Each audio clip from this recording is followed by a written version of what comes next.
एका चुटीनं पेटलं रान, तुफान आलया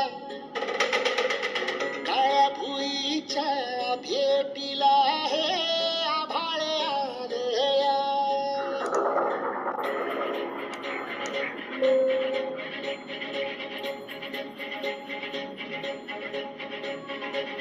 एक चुटी